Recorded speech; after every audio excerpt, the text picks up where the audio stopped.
You don't think that? Okay. You're the only kid that thinks 50-some years old is not old. But that's okay.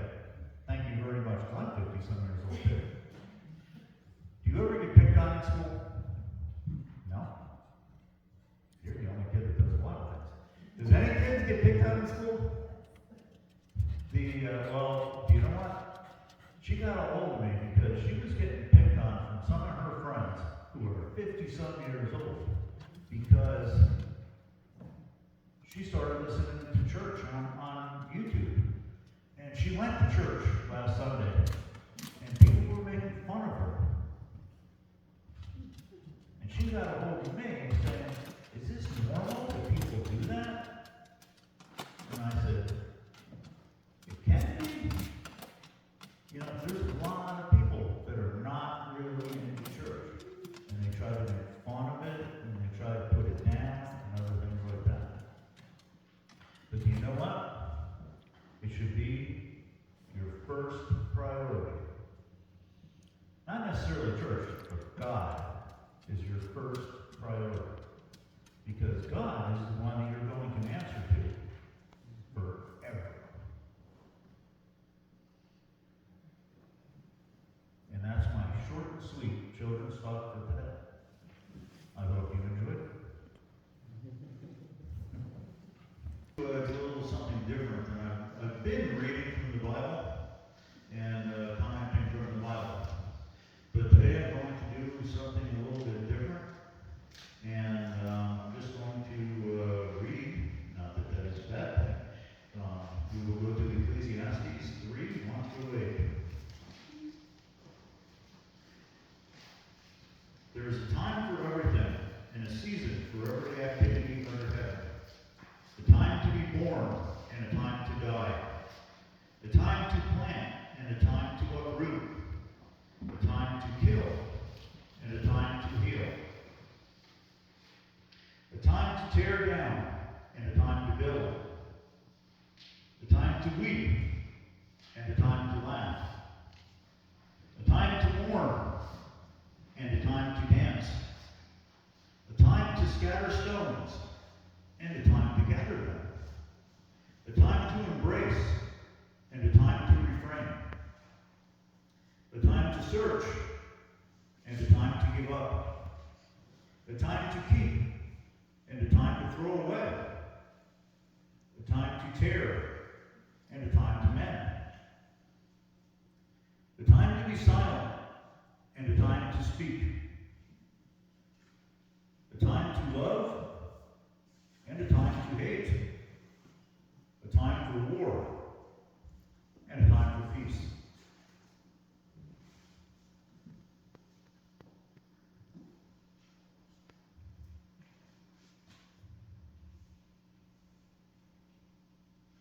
Next we'll look at Luke 22, 35 through 38.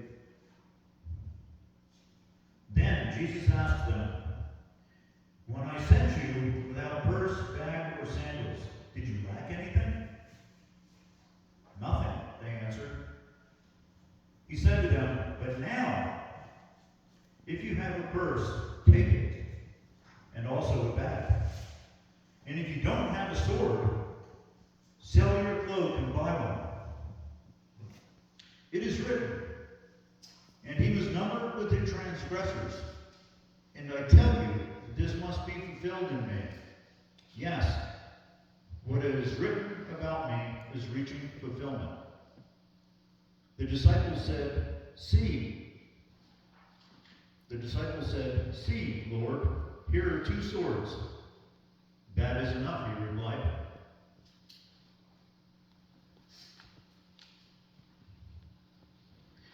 And next we'll read Matthew 26, 49 through 56.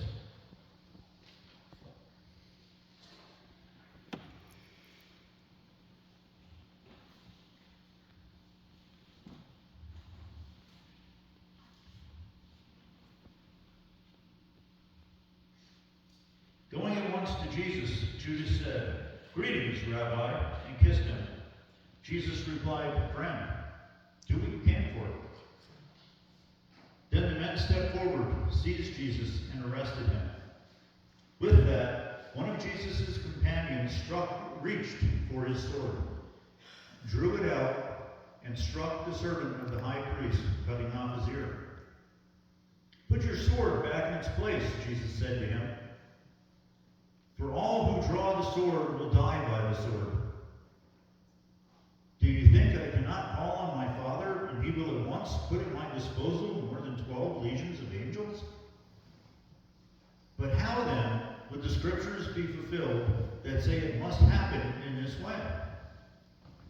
At that time, Jesus said to the crowd, "Am I leading a rebellion that you have come out with swords and clubs to capture me? Every day I sat in the temple courts teaching, and you did not arrest me. But this is all taking place that the writings of the prophets might be fulfilled." Then all the disciples deserted him and fled.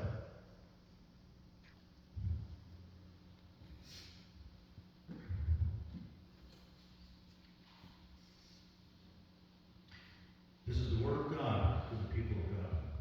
Thanks be to God.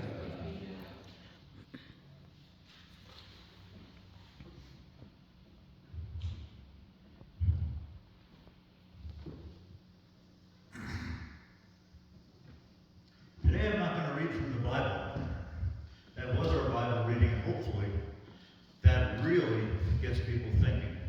Because in one part we have Jesus telling, in the beginning, Jesus had sent people out with nothing, and yet they had everything they needed.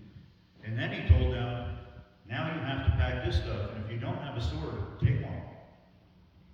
Although we have no account that they used their swords, he told them to take one. And then, when Jesus was being arrested, we hear that when Peter cut off the guy's ear, not only did Jesus tell him to put his sword away, but he put the guy's ear back on. Think about that. And that's why I wanted to read those three accounts, because the idea is that to think about it. I hope you don't come to church and be here for the little bit of time that we spend together and you don't think about it the rest of the week. Because, well, first of all, that would be exceedingly disappointing to me, because I have spent so much time this week. This has been one of the hardest talks I have ever had to really prepare, because I don't want people to misunderstand what the point is. But the point is kind of like I just had in a very brief children's sermon. We are first Christians. And I know I preached here, this was many, many months ago, and I had on a billboard here, or not a billboard, the chalkboard, that I used to have a shirt that said, when I was in the service, that said, "Kill them all, let God sort them out." And trust me, I thought that. I really thought that. But now, I feel like my calling is so much different and so much higher. My job is no longer to go out and kill them all. My job is to try to love people. And trust me, it's so much easier to go kill them all. When you're in the army and you're training and you kill people, virtually everybody's like, yeah, you're for the country. Go get them. Do what you got to do. You know, I never did kill anybody. I almost just said I never got to go to war, because trust me, a lot of soldiers are hoping to go to war. They want to use that. You hear that a soldier is not supposed to not want to go to war, that they're supposed to try to have peace. Well, I hate to tell you this, but most soldiers want to go try to kill somebody. I mean, that's what they're training for. They want to go do it. It may sound bad, but guess what? You got the country backing you up. You got the country saying, yeah, let's go get them. But the thing is now we are Christian soldiers. At least now I'm a Christian soldier. Maybe you all were for a long time. And I was like misled. I don't know. And I'm not saying you're misled. This is the reason why it took me so long to prepare this, because I do not want to, in any way, shape, or form, put down people that are in the service. Trust me on this. I have so much respect for it. I get it. people that gave their life for this country. I was willing to give up my life for this country. Now I look back and I'm like, honestly, I'm glad I didn't. Because I get to serve a better purpose, a higher purpose. Now I get to try to get people to realize there is eternity. There's eternity that we need to grasp and that we have to hang on to. And that we have to have each other try to understand. I read about World War I, where the people actually came out of the trenches. The good guys on this side and the bad guys on this side. Or if you look at it from their point of view, the good guys on this side and the bad guys on this side. But the thing is, they were Christians. And on Christmas Eve, we get to read about how they came out of the trenches, and instead of killing each other, they actually sang Silent Night together. They actually gave each other presents because they were Christians first. The next day, they were Germans, they were allies, and they killed each other all over again. But the thing is that what I want to talk about today is that we are first Christians. And trust me, in no way, shape, or form am I trying to degrade anybody who is in the service, anybody who died for this country. In fact, on that point, anybody who died for other countries. I often have a thing that I say to people that, I may vote for this particular person going into the presidency, but if that person does not win, I hope that the person that I didn't vote for, even if they are doing what I didn't want them to do, I hope they do it. I hope that they take that platform that they tried to build and they actually do it. Because to me, that is the most disappointing thing with politicians. They say this and this and this and this, and they build themselves up so big, and yet when they get there, it seems like they do nothing. It's like, I don't care if you do something that I'm totally opposed to. At least do what you said you're going to do. That, to me, that's the definition of a man. Be a man or a woman, whatever. Do it. This is what you claim. Do it. This is why people voted for you. Do it. And the thing is, it's the same thing if you're a Christian. The idea is to do it. You can't just say, I'm a Christian. You have to do it. And a little while ago, Pastor Jay Best from up here at the community church, up here past Heart Lake, the one that at least seems to me that everybody knows as the church that has the 3 crosses in the yard, he sent out a text to a whole bunch of people, and it was a link to a YouTube thing that it was like a teaching thing for a whole lot of the early church, like from Irenaeus and other people, from like year 100 AD to 300 AD. And the one thing was the epistle of, I don't know how to say this guy's name, Diognetus, something like that. And this epistle was written, it impressed me so much because people did it. People lived it. And what happened in this epistle was somebody, they know his name is Diognetus, but they don't really exactly know who he is. And the guy that wrote it, they don't exactly know who he was. But this Diognetus saw so many Christians being so different than the rest of the world that he was just astounded. He had to write to this guy who was apparently some kind of really good Christian leader or something, because this is the guy that he wrote to get his opinion and thoughts. But the thing is that he saw people dying in the name of Christ. He saw people getting eaten by animals. He saw people getting slaughtered. He saw people getting, anyway, they decided to kill people back then. It's like they had the variety of torture methods that was like unbelievable.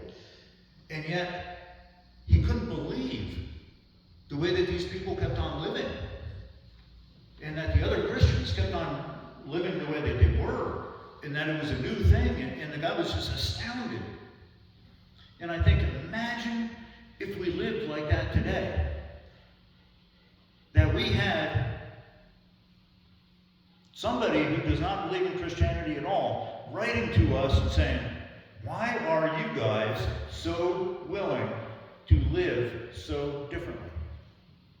Why are you guys willing to give up your life for what you believe in? And he asked certain questions.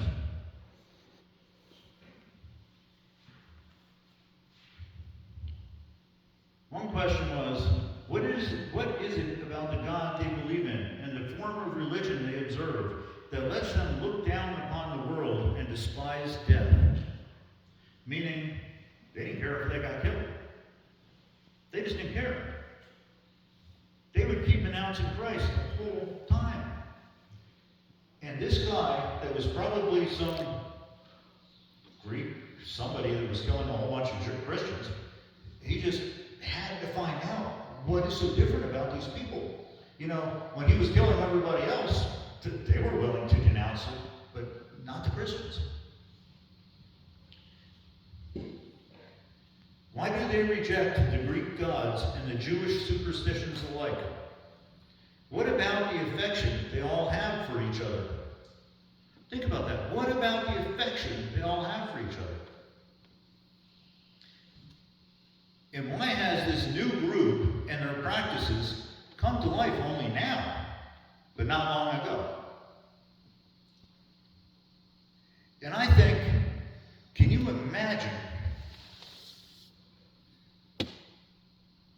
just for today's example, imagine somebody from Hamas, and this has nothing to do with Israel, but somebody from Hamas that is killing a whole bunch of Christians, and they saw this so prevalently that they started asking questions on what is it with this Christian people? What is it with them that is causing them to be so different than everybody else?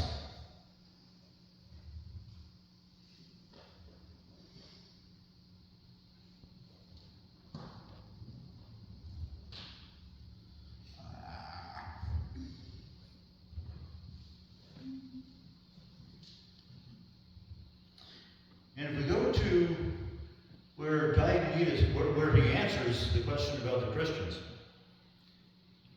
he tells them a whole lot of what the Bible has to say about why they're so different. For the Christians are distinguished from other men, neither by country, nor language, nor the customs which they observe. In other words, they live in the USA. They live in Germany. There are some that live in Russia. There's some that live in North Korea. But guess what? They pretty much blend in with everybody else. They're all the same. It's not like, as he goes on, for they neither inhabit cities of their own, nor employ a particular form of speech, nor lead a life which is marked out by any singularity. The course of conduct which they follow has not been devised by any speculation or deliberation of inquisitive men, nor do they, like some, proclaim themselves the advocates of merely human doctrines. And some of this he refers back to, and he's talking about if they were following the Greek gods, then they would be following human doctrines. They'd be worshiping a piece of clay. They'd be worshiping a piece of silver. But they're not doing that. And they're not following what they were calling the Jewish superstitions, because they were seen to be so much different than the Jews. But inhabiting Greek as well as barbarian cities, according as to lot each of them has determined, and following the customs of the natives in respect to clothing, food, and the rest of ordinary conduct. They display to us their wonderful and confessedly striking method of life. Could you imagine having this written about the entire Christian faith? Not only did this guy who was murdering Christians see a difference, but the response is this. To me, it's just astounding. That's why I have to compare it to the presidents of nowadays, the politicians of nowadays, because they go there and they don't do what they say they're doing. So many Christians say they're Christians, and yet they don't do what they say they're doing. Could you imagine if we stood out like this to our enemies? To me, it's just such an unbelievable thought. They dwell in their own countries simply as sojourners. As citizens, they share in all things with others, and yet endure all things as if foreigners. Every foreign land to them is as their native country, and every land of their birth as a land of strangers. They marry, as do all others. They beget children, but they do not destroy their offspring. They have a common table, but not a common bed. We have to remember, the Greeks pretty much had a common bed, the Romans. They are in the flesh, but they do not live after the flesh. They pass their days on earth, but they are citizens of heaven. Remember, this was written, I honestly am not sure, 200 AD, 300 AD? And yet this guy understood this, and this was the example that the Christians were given then. They pass their days on earth, but they are citizens of heaven. They obey the prescribed laws, and at the same time surpass the laws as their lives. They love all men, but are persecuted by others.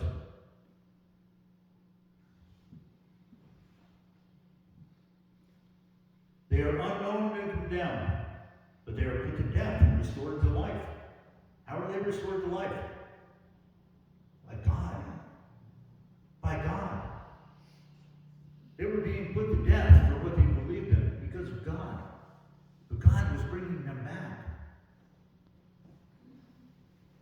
They are poor, yet make many rich.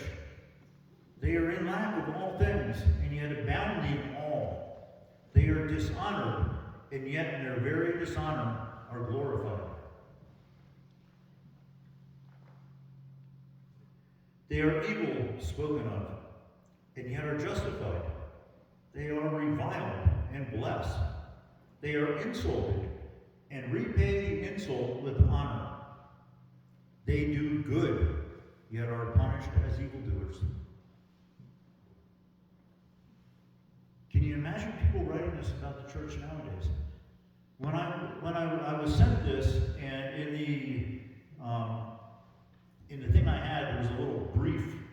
It was probably like a 5-minute talk about this, and I just had to go and read the entire epistle. The entire thing that was written to this guy in response, because it's just unbelievable to me how somebody could see this and then get this response back. You have to think, you have to hope that Diognetus changed his entire life. Because not only did he see it, but then he found out why.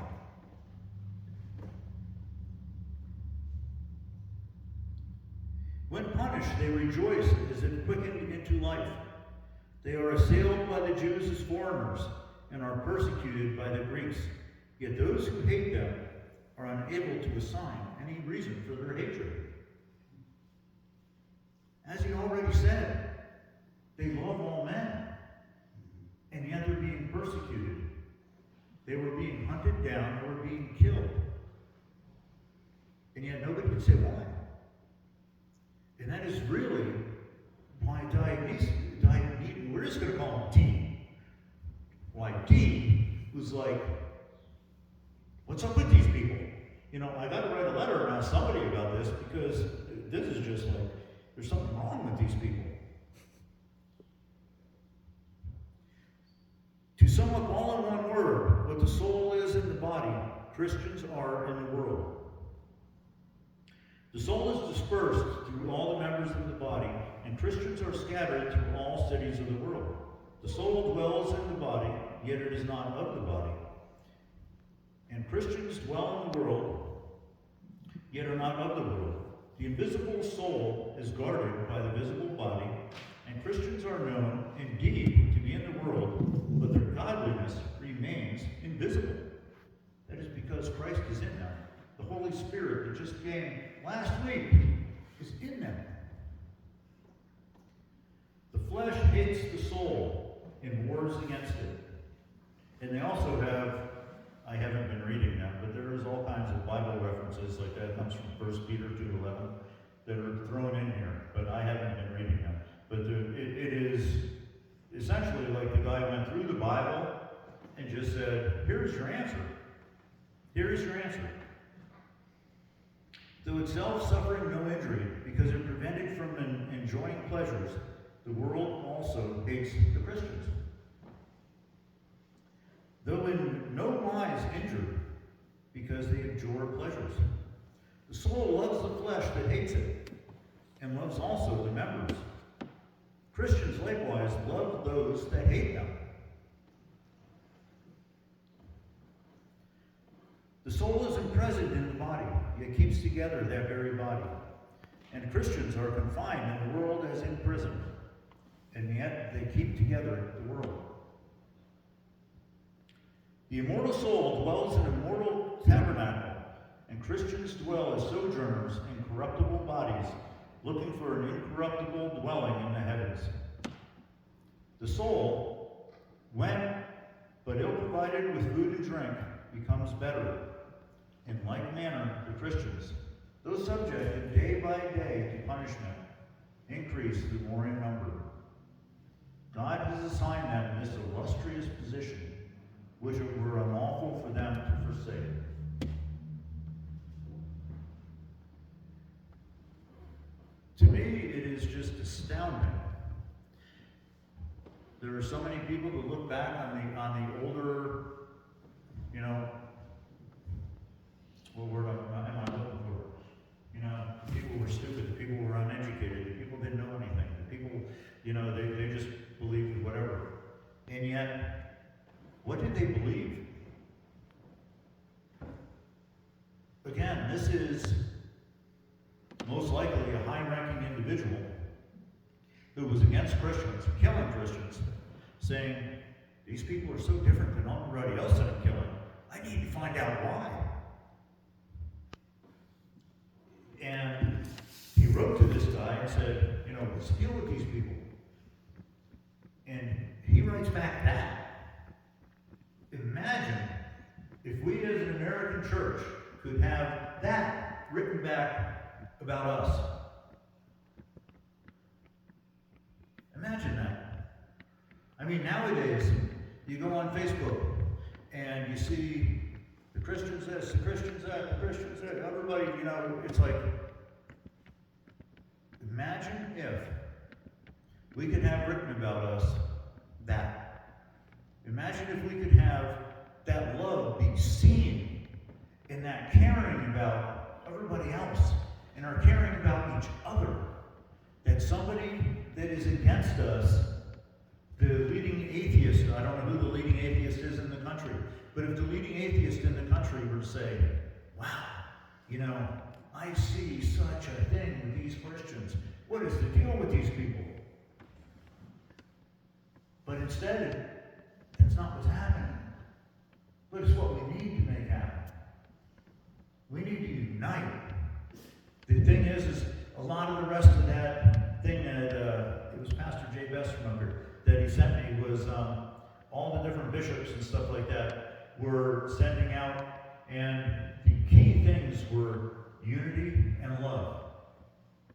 And it's like, we need to get together like that. We need to love each other. We need to have unity, not separation. Not, look at what the Catholics do. Look at what the Baptists do. Look at what these people do. Look what those people do. to say, I love you. I love you.